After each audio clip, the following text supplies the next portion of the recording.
Para makakasaka. Magluto tayo ng ginataang mga gulay. So, kumuha na tayo ng kawali. Painitan ng konti sa kalan. Pag mainit na mga kasaka, lagyan na natin ng mantika. Ayan, huwag masyadong marami mga kasaka. Yung sakto lang panggisa. Ayan, painitin lang natin konti bago natin ilagay yung bawang, sibuyas at luya. Ayan, pag uminit na, huwag ka na magdalawang isip ang ilagay. Unahin natin ang luya. So, pag lumabas na yung amoy ng luya, ihulog na natin yung sibuyas. Huwag na natin patagalin pa. Ihulog ulit natin ang bawang. So, yan mga bay, halu-haluin mo lang hanggang sakto na maluto ang bawang, sibuyas at luya. Huwag na masyadong sunog mga bay. So, pagkatapos ng mga bay, lagay na natin yung karning baboy. Yan mga par, gisahin lang natin konti. Tapos, huwag mong kalimutan para halukayin. Halukayin mo ng halukayin para hindi masunog yung ilalim. So, ayan nga par. Halo ka na ng halo par. Halu-haluin mo hanggang magsawa ka. Kaso par, huwag mong kalimutan, ilagay mo na ang tinadtad na gulay mga par. Sitaw, eggplant. Ano ba English ng eggplant mga par?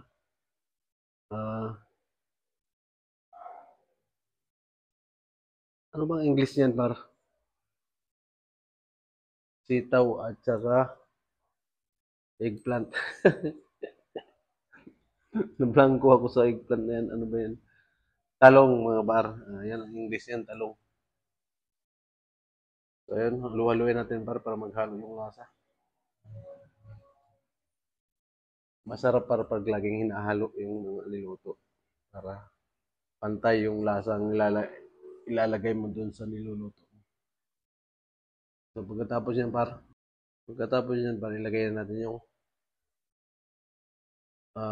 kalabasa.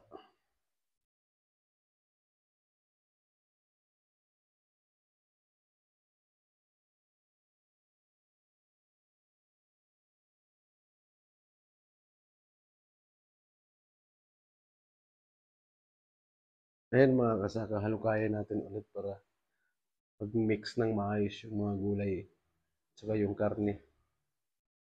So, haluin mo lang siya ng maayos hanggang pag okay na.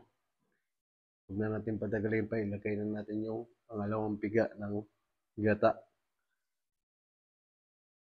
Nasa isang baso lang yung dami ng tubig mga kasaka. So, ilagay natin siya. Ayan. Para lang lumambot yung gulay. Para hindi siya matuyuan mga kasaka. Lagyan na natin siya ng asin mga kasaka. Remember, asin is not a salt. Ay, charot. Pero anyway, so lagay din natin yung cubes. Pork cubes mga kasaka.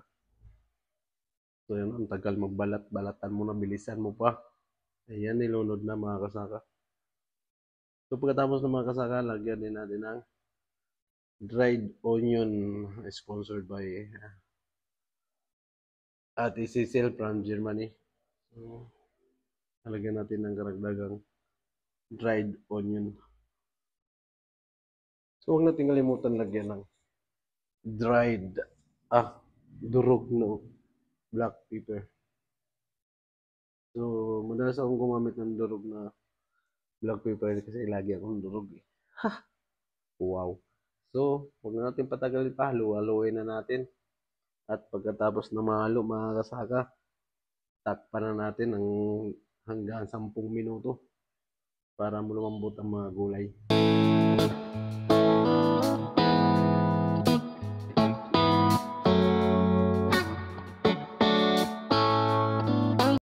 After 10 minutes, binuksan na natin muli.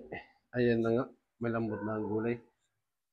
Pagkatapos yun, haluin natin ng konti. At ilagay na natin yung puro na gata.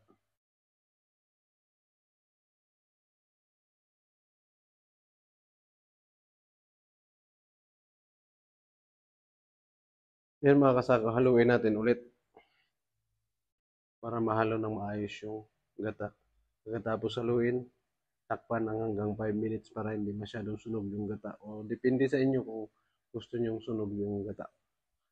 Para sa akin, ayaw ko, gusto ko yung hindi siya ganun ka sunog yung gata para malasahan mo pa rin yung tunay na katas ng gata. So ayun, timplahan din natin ng patis. Depende sa inyo kung hanggang gaano kadaming patis lalagay nyo. Depende sa panlasa nyo. So pagkatapos nun, takpan mo hanggang 5 minutes. Okay na yun, ready to serve. And thank you for watching. Please don't forget to follow and share. And please subscribe my YouTube channel, Musaka TV. Thank you. Ready to serve na yan. Thank you for watching. God bless and bye-bye.